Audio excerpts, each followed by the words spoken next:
तो आदाब, नमस्कार, गुड इवनिंग, सत श्री अकाल। एक बार फिर आप तमाम लोगों का स्वागत है क्राइम तक की कहानी के इस एपिसोड में। उम्मीद है पूरी फैमिली अच्छी होगी, अपना और अपनों का ख्याल रख रही होगी। आज डीएनए के बिना कोई भी क्राइम का केस सॉल्व करना लगभग नामुमकिन है। डीएनए एक ऐसा हथियार है जिसके दम पर कोई भी दुनिया की अदालत उसे झुठला नहीं सकती, और ऐसे में मुजरिमों का बचना लगभग नामुमकिन है। मतलब डीएनए एक तरह से पुलिस के लिए, इन्वेस्टिगेटिव एजेंसी के लिए, कानून के लिए, अदालत के लिए वो हथियार है जो पहले मुजरिम बच जाया करते थे, अब ऐसा होता नहीं है। लेकिन सोचिए कि जब डीएनए नया नया आया या डीएनए की दुनिया में शुरुआत हुई, बहुत सारे देश अब भी पीछे थे, और उस वक्त अगर कोई पुलिस अफसर कोर्ट में खड़ा हो और कहे कि साहब ये रहा डीएनए की रिपोर्ट और इस डीएनए के आधार पर ये कातिल है, ये रेपिस्ट है, और सामने वाले वकील, कोर्ट, जज या सीनियर खुद पुलिस अफसर भी, उन्हें पता ही नहीं होगा यार ये क्या डीएनए। वो तो कहेंगे चाकू पे उसकी उंगलियों के निशान थे कि नहीं थे, वो रेपिस्ट है, उसके सीमन का मैच किया कि नहीं किया, या कोई और चश्मदीद है कि नहीं है। अब यहाँ एक ऐसा केस जिसमें कोई आई विटनेस नहीं, कोई चश्मदीद नहीं, और लाश के नाम पर भी 10 हड्डियाँ, और अदालत में ये मुकदमा करीब 34-36 साल पुरानी बात कर रहा हूँ, और जज पूछ रहे हैं कि ये बताओ ये 10 हड्डियाँ सच में उसी की है जिसकी आप बात कर रहे हो, और ये कातिल वही है, मारा है, क्या सबूत है? और सबसे पहले तो साबित करो कि मरने वाली वही है, क्योंकि मैं हड्डियों से कैसे किसी इंसान का नाम और उसकी पहचान बता सकता हूँ। अब पुलिस वालों को कोर्ट, वकील, अदालत, जज, इनको समझाने में इतनी मेहनत करनी पड़ी है कि योर ऑनर ये डीएनए होता है। अब आर्ट बैकग्राउंड, आर्ट्स की हों या बाकी, उनके लिए बड़ा समझना मुश्किल है। तो इसी पशोपेश में, इसी पेचोखम में फंसा हुआ ये केस है जो 36 साल पुराना बेंगलुरु का एक मर्डर केस है। बेंगलुरु में 26 दिसंबर 1988, 26 दिसंबर 1988, राजाजी नगर पुलिस स्टेशन को एक सीनियर अफसर, वहाँ के जो पुलिस स्टेशन के इंचार्ज थे, उनको एक फाइल भेजते हैं और कहते हैं कि इस केस की तफ्तीश करो। फाइल बीना नाम की एक महिला की थी जो पिछले 1 महीने से गायब थी। बीना प्रेग्नेंट थी और बाकायदा शादीशुदा थी, लेकिन 1 महीने से गायब थी। बीना जहाँ पर अपने पति के साथ रहती थी, उसके पड़ोस में उस वक्त वहाँ पे एक सेंट्रल क्राइम ब्रांच बेंगलुरु की फैमिली रहा करती थी। तो उनकी वाइफ से बीना की अच्छी खासी दोस्ती थी, लेकिन उन्होंने नोटिस किया कि बीना 1 महीने से दिखाई नहीं दे रही, और जिस दिन वो गायब हुई थी उसी दिन बीना का बेबी शॉवर था। बच्चा पैदा होने से पहले एक रस्म होती है बेबी शॉवर, तो उसमें भी वो क्राइम ब्रांच की अफसर की पत्नी शामिल हुई थी, और इत्तेफाक से उसी रात से बीना गायब। महीना बीत गया, बीना का कोई सुराग नहीं। तो उन्होंने अपने पति से कहा कि बीना गायब है, कोई सुराग नहीं है, पता करो। तब उसके ज़रिए पुलिस तक बात पहुंची, और फिर राजाजी नगर पुलिस स्टेशन के पास ये केस आया। तब बेंगलुरु एक शांत शहर था, और ज़्यादातर जो पेंशन पाने रिटायर्ड लोग अपनी आराम सुकून की ज़िंदगी वहाँ जीते थे। नॉर्थ इंडिया की तरह वहाँ क्राइम और ये इतनी चीज़ें थी नहीं। तो अब राजाजी नगर पुलिस स्टेशन इसकी तफ्तीश करती है। सबसे पहले बीना के बारे में पता करती है। जब बीना के बारे में पता करती है तो पता चलता है कि बीना जो है वो कोडागू एक जगह वहाँ की रहने वाली है, और उसने महारानी फर्स्ट ग्रेड कॉलेज से ग्रेजुएशन किया था, और इत्तेफाक से उसी महारानी फर्स्ट ग्रेड कॉलेज में जब वो पढ़ रही थी, तब महेश नाम का एक शख्स डिप्लोमा की पढ़ाई कर रहा था, और इन दोनों की दोस्ती हो गई, दोनों में प्यार हो गया। अब दोनों शादी करना चाहते थे, लेकिन दोनों का कास्ट और बहुत सारी चीज़ें थी, अलग अलग थी। परिवार दोनों का तैयार नहीं था। जो महेश के पिता थे उनका नाम विशाकांतैया। अब विशाकांतैया साहब जो बेंगलुरु के ही एक एग्रीकल्चर यूनिवर्सिटी में असिस्टेंट प्रोफेसर थे, पढ़े लिखे। तो वो वहाँ पर प्रोफेसर असिस्टेंट, बेटा डिप्लोमा करने के बाद ठीक ठाक नौकरी कर रहा था। बीना से महेश को प्यार हो गया, उसने अपने घर वालों से शादी करने के लिए बात की। माँ बाप दोनों तैयार नहीं थे, लेकिन इसी दौरान में महेश की माँ यानी कि जो विशाकांतैया हैं, उनकी वाइफ की डेथ हो गई। अब विशाखंतैया की पत्नी के नाम पे बहुत प्रॉपर्टी थे। अब वो सारे प्रॉपर्टी उनके पति के नाम पे हो गया। इधर महेश शादी की जिद कर रहा था, पिता भी शादी के खिलाफ वो समझा रहे थे मत करो, लेकिन महेश बीना से बहुत प्यार करता था। घर वालों की मर्जी के खिलाफ जाकर उसने बीना से शादी कर ली। जब शादी कर ली तो विशाखंतैया ने अपने बेटे को घर से निकाल दिया। अब इन दोनों ने अलग एक किराए पे घर लिया और वहीं अपनी शादीशुदा जिंदगी की शुरुआत की। इधर शादी के बावजूद विशाखंतैया लगातार महेश पर दबाव डाल रहे थे कि वो अपनी पत्नी को छोड़ दे और वापस आ जाए। धीरे धीरे वक्त बीता। बीना अब 7 महीने की प्रेग्नेंट थी। बेबी शावर की रस्म हुई और इधर विशाखंतैया अब भी महेश के संपर्क में है और उसे मनाने की कोशिश कर रहे हैं कि देख, पूरी ज़िंदगी है, ये सारी जायदाद है, और अगर तूने मेरी बात नहीं मानी तो फिर तुझे प्रॉपर्टी में से कोई भी हिस्सा नहीं दूंगा। शादी को एक अरसा बीत चुका था। शायद महेश से भी प्यार का बुखार उतर चुका था। अब वो प्रॉपर्टी और बाप के पैसे के लालच में आ गया। एक रोज़ उसने अपने बाप से कहा, ठीक है, लेकिन अब बीना को कैसे छोड़ सकते हैं, गर्भवती है। बाप ने कहा, अगर छोड़ोगे तो फिर कोर्ट कचहरी तलाक बहुत सारी चीज़ें आएंगी, तो एक काम करो, उसे रास्ते से हटा देते हैं। थोड़ी देर के बाद महेश हैरत अंगेज तौर पर मान गया। अब जब बेटा मान गया तो इन्होंने प्लानिंग शुरू की। इनके घर में एक नौकर रहा करता था, पुराना बड़ा वफादार सुब्बा। तो अब सुब्बा को भी इस साजिश में शामिल कर लिया। इस साजिश में शामिल करने के बाद तारीख चुनी गई सेम वही जिस दिन बीना का बेबी शॉवर था, 27 नवंबर 1988। दोपहर को फंक्शन हुआ। उसी फंक्शन के बाद शाम को महेश ने कहा कि चलो आज मैं भी बहुत खुश हूँ, हमारे बच्चे का बेबी शावर की रस्म पूरी हो गई, तो आज मैं तुम्हें डिनर पे ले चलता हूँ। उसके बाद वो अपनी पत्नी को डिनर पर ले गया। बीना इस बात से बेखबर कि आगे क्या होगा। एक बड़ा मशहूर उस वक्त वहाँ इंपीरियल होटल हुआ करता था बेंगलुरु में, वहीं इन्होंने डिनर किया।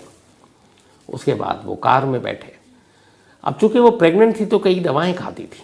उन्हीं में से कुछ दवाएं जो उस वक्त रात को खाने का वक्त था, वो दवा पहले से ही महेश ने अपने पास रखी हुई थी। उन दवाओं पे उसने साइनाइड का लेप लगा दिया और फिर कार में अपनी वाइफ बीना को वो दवा खिला दी। बीना भी उसे दवा समझकर खा चुकी थी, लेकिन वो उस दवा के ऊपर साइनाइड का लेप था। थोड़ी देर के बाद बीना की मौत हो गई कार के अंदर। अब वो लाश को लेकर घर आते हैं। घर पे उसके पिता विशाखंतैया को ये सारी चीज़ें पता थी। लाश कार से निकाली गई, घर के अंदर लाई गई, बाथरूम में ले जाई गई। इसके बाद अब खुद महेश और उस घर का नौकर सुब्बा बीना की लाश के छोटे छोटे टुकड़े करते हैं। इसके बाद उसे अलग अलग पॉलीथीन में भरते हैं। भरने के बाद देर रात को ही वो सारे पॉलीथीन को ले जाकर GKV एक कैंपस है जो यूनिवर्सिटी ऑफ एग्रीकल्चर साइंस का कैंपस है, वही एग्रीकल्चर यूनिवर्सिटी जहाँ पर वेंकट जो विशाखंतैया है असिस्टेंट प्रोफेसर हुआ करते थे। उस कैंपस के पीछे फॉरेस्ट एरिया था और चूँकि विशाखंतैया पूरे उस इलाके से वाकिफ थे, उन्होंने कहा ये सबसे सही जगह, पीछे जंगल है, कोई इंसान जाता नहीं है। तो उन्होंने ले जाकर सारे पॉलीथिन छोटे छोटे टुकड़े करके जिसमें बीना की लाश को डाला गया था वो जंगली एरिया में फेंक दिया, इस उम्मीद में कि उधर बहुत सारे जानवर कुत्ते घूमते रहते हैं, लाशों को निपटा देंगे, सबूत के नाम पर कुछ बचेगा नहीं। 27 नवंबर 1988 की बात। अब इसके बाद महीना बीत गया, किसी को खबर नहीं। बेंगलुरु की एक क्राइम ब्रांच की पत्नी को बीना की गुमशुदगी की भनक लगी और तब उसने अपने पुलिस वाले पति से कहा और फिर जाकर राजाजी नगर पुलिस स्टेशन में ये रिपोर्ट आई। अब राजाजी पुलिस स्टेशन में उन्होंने तफ्तीश करनी शुरू की तो पता चला कि बीना जो है वो प्रेग्नेंट थी, शादीशुदा है, उसके पति का नाम महेश है। पुलिस ने अपने मुखबिरों से पता किया तो पता चला कि परिवार इस शादी के खिलाफ था। फिर और तफ्तीश की गई तो आकर शक का जो दायरा था वो पूरा महेश और उसके पिता के ऊपर ही कसता गया। अब राजाजी नगर पुलिस स्टेशन को और किसी पर तो डाउट था नहीं और इधर अभी तक कुछ पता नहीं है। जो कहानी आपको सुनाई कि बीना कहाँ है, जिंदा है, नहीं है, शक के बिना पर 26 दिसंबर को ये केस लिया था। 29 दिसंबर को पुलिस ने विशाखंतैया, उसके बेटे महेश और नौकर सुब्बा को उठा लिया। उठाने के बाद अब लंबी पूछताछ हुई, लेकिन वो तीनों घाक कुछ बताने को तैयार नहीं। उन्होंने कहा कि वो कहीं बातचीत में गुस्से में घर छोड़कर चली गई, हमने ढूंढा। उसने कहा भाई आपने रिपोर्ट क्यों नहीं लिखाई, वो बताते गए। फिर उस राजाजी नगर पुलिस स्टेशन के एक पुलिस वाले को पता था कि ये जो प्रोफेसर साहब हैं, ये जो पढ़े लिखे लोग हैं, पुलिस में बड़ा एक अजीब सा सोच होती है कि जो बड़े सोफिस्टिकेटेड लोग होते हैं, पढ़े लिखे अच्छे पदों पर, ये बड़े कमज़ोर भी होते हैं। तो वो शायद पिटाई से भी जल्दी टूट जाते हैं, या अगर उनकी बेइज्जती करो तो जल्दी टूट जाते हैं। मैं आपको प्रैक्टिकल बात बता रहा हूँ, मैंने ऐसे बहुत केस देखे। तो उनको अगर सपोज टॉर्चर तो अलग चीज़ है, अगर आपने उनको गाली भी देना शुरू कर दिया ना, तो फिर वो बर्दाश्त नहीं कर पाते। और अगर आप उसके किसी जानने वाले, जैसे बेटा और बाप बैठा और बाप को आपने गाली देना शुरू कर दिया या बेटे को, तो भी वो उनको बड़ी बेइज्जती लगती है, तो वो टूट जाते हैं। तो पुलिस ने कहा कि देखिए प्रोफेसर साहब, आप शरीफ आदमी हैं, शायद हमारा वो झेल नहीं पाएंगे, तो सच बता ही दीजिए। आखिरकार पुलिस के इस एक्शन से विशाखंतैया टूट गए और उन्होंने सारी कहानी सुना दी कि हमने इसे इस तरह से मारा। बट पहले उन्होंने झूठ बोला, बाकी तो सारी कहानी बता दी। उन्होंने कहा कि लाश कहाँ फेंकी टुकड़े करके। तो पहले उन्होंने कहा कि एक वहीं शहर में डैम है, उस डैम में पानी में बहा दिया, क्योंकि उन्हें मालूम था डैम में तो मिलेगा नहीं। लेकिन फिर सुब्बा और महेश भी थे और पुलिस ने अलग अलग पूछताछ की। तीनों को पता नहीं कौन क्या बता रहा है, और उसी में भेद खुल गया। पता चला कि नहीं, यूनिवर्सिटी कैंपस के पीछे जंगल में फेंका गया। इसके बाद उन तीनों को पुलिस लेकर पहुंचती है उस फॉरेस्ट एरिया में। वहां जाकर तलाशी अभियान शुरू होता है। महीना बीत चुका था। आखिर तलाशी अभियान के दौरान पुलिस को कुल उस इलाके से 10 अलग अलग हड्डियां मिलती हैं, और ये इंसानी हड्डियां थी, देखकर पता चल गया था। अब उन हड्डियों के बाद ये तो साफ हो गया कि ये बीना इस दुनिया में नहीं है, लेकिन ये बीना की हड्डियां अभी ये क्लियर नहीं है। इस दौरान में ये खबर मिली, कुछ जर्नलिस्ट थाने पहुंचे और उनमें से एक ने वेंकटैया और महेश का इंटरव्यू कर दिया, और उन्होंने जर्नलिस्ट के सामने भी एक्सेप्ट कर लिया कि हाँ, ये मर्डर हमने किया। पेपर में छप गया।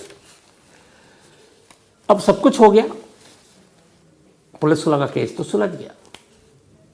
लेकिन इनमें से एक पुलिस अफसर जो राजाजी नगर का था, बॉटनी का स्टूडेंट था जो पुलिसिंग में है, उसके जमाने जो सीनियर थे वो आर्ट्स के ग्रेजुएट थे और आर्ट्स में ही पढ़ाई की थी।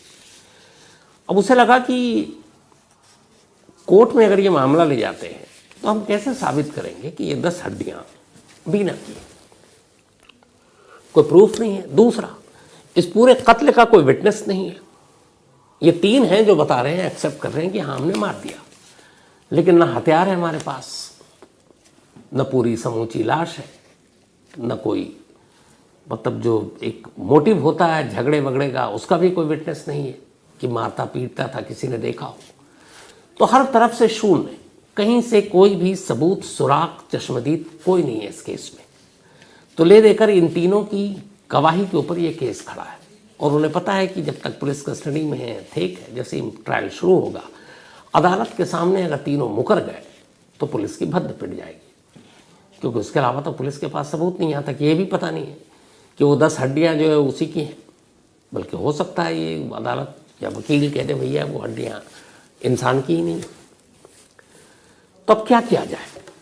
इत्तेफाक से जो इस थाने के इंचार्ज थे राजाजी नगर पुलिस स्टेशन के, उनको इस नए नए आए डीएनए के बारे में कुछ जानकारी थी। नागाराज उनका नाम था। तो उन्होंने अपने सीनियर से कहा कि ये केस कमज़ोर हो सकता है, तो हमें इसके लिए डीएनए का करवाना चाहिए। अब उनकी नागाराज की परेशानी है कि जो सीनियर ने पूछा कि ये क्या भला है, डीएनए वीएनए क्या होता है, अरे तुम कोर्ट में सबूत पेश करो, गवाह पेश करो। तो उन्होंने कहा भैया इस केस में तो कुछ भी है ही नहीं, क्या पेश करूँ? हड्डियाँ थे। उन्होंने बोला हड्डियाँ कैसे साबित करूँगा? उनका वकील अगर तेज तर्रार निकला तो हम तो मारे जाएंगे। तो खैर बड़ी मुश्किल से अपने सीनियर अफसरों को समझाया कि ये एक डीएनए चीज़ होती है जिससे इन हड्डियों से ये पता चल सकता है कि ये बीना है या नहीं है। पहले तो हमें ये साबित करना है कि बीना है कि नहीं है। अगर हड्डियाँ मैच कर गई तब तो यकीन हो जाएगा कि बीना का कत्ल हो चुका है, तब आगे का मुकदमा होगा। और मान लीजिए हड्डी मैच ही नहीं किया तो फिर बीना कहाँ है, तो अदालत तो उल्टे पुलिस पे चढ़ बैठेगी। सीनियर अफसरों ने कहा ठीक है, तुम्हें जो बेस्ट लगता है करो। इत्तेफाक से जब ये केस पे काम चल रहा था उसी वक्त चेन्नई में एक इंटरनेशनल सेमिनार ऑन डीएनए ये चल रहा था और इसमें बहुत सारे विदेशों के एक्सपर्ट्स आए हुए थे। उन्हीं में से एक थे उस वक्त डीएनए, खासतौर पर जो बोन्स, हड्डियों से जिन्होंने बहुत सारे केस को सुलझाए, डॉक्टर एलेक जेफरी, बल्कि जेफरी, डॉक्टर एलेक जेफरी। तो ये चेन्नई में आए हुए थे और ये बोन्स के ज़रिए इन्होंने 1985-67 में कुछ केसेस को सॉल्व किया था। नागराज को ये बात पता चली, वो चेन्नई पहुँचे इस डीएनए कॉन्फ्रेंस में और वहाँ जाकर वो डॉक्टर एलेक जेफरी से मिले और उन्हें बताया कि ऐसा सा एक केस है, हमारे पास सिर्फ 10 हड्डियाँ हैं, कोई सबूत नहीं, कोई गवाह नहीं और कोई ऐसी चीज़ नहीं जिससे हम अदालत में इस केस को जीत सकें, तो क्या करें। तब उन्होंने उसका तरीका बताया। उन्होंने कहा ठीक है। अब उस वक्त एक और उलझन आ रही है। अब वो जब पहुँचे तो अब डीएनए कराने के लिए भी कानून की इजाज़त चाहिए। अब अदालत कह रही कि ये क्या भला है, ये क्या होता है। लोअर कोर्ट ने इजाज़त देने से मना कर दिया। दूसरी चीज़ उन्होंने कहा इस केस से अब ट्रायल शुरू हो गया कि जो भी केस से रिलेटेड प्रॉपर्टी है वो आप अदालत के में जमा कर दीजिए।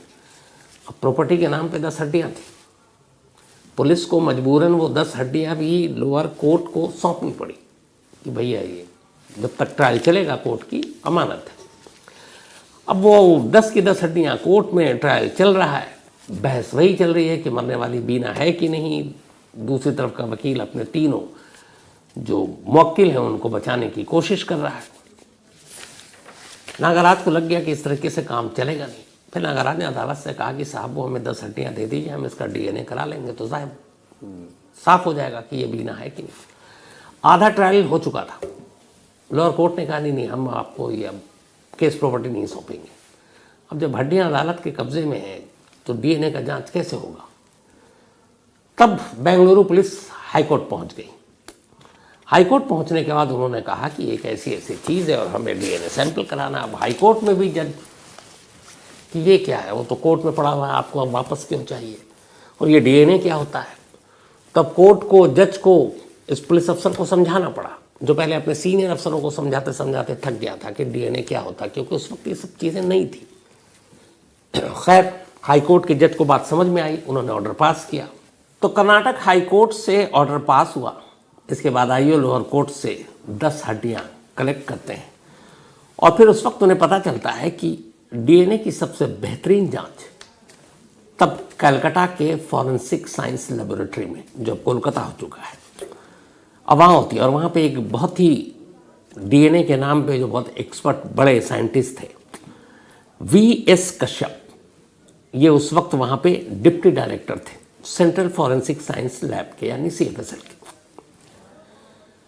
तो ये वीएस कश्यप से कांटेक्ट करती है बेंगलुरु पुलिस और बताती है कि सर ऐसा केस है, 10 हड्डियाँ हैं और कोई सबूत नहीं है। तो फिर कश्यप साहब बताते हैं कि ठीक है, आपको शक है कि ये मरने वाली का नाम बीना है, तो इनका कोई क्लोज रिलेटिव पता चला, हाँ उनके पेरेंट्स हैं। तो कहा गया ठीक है, आप उनके सैंपल लाइए।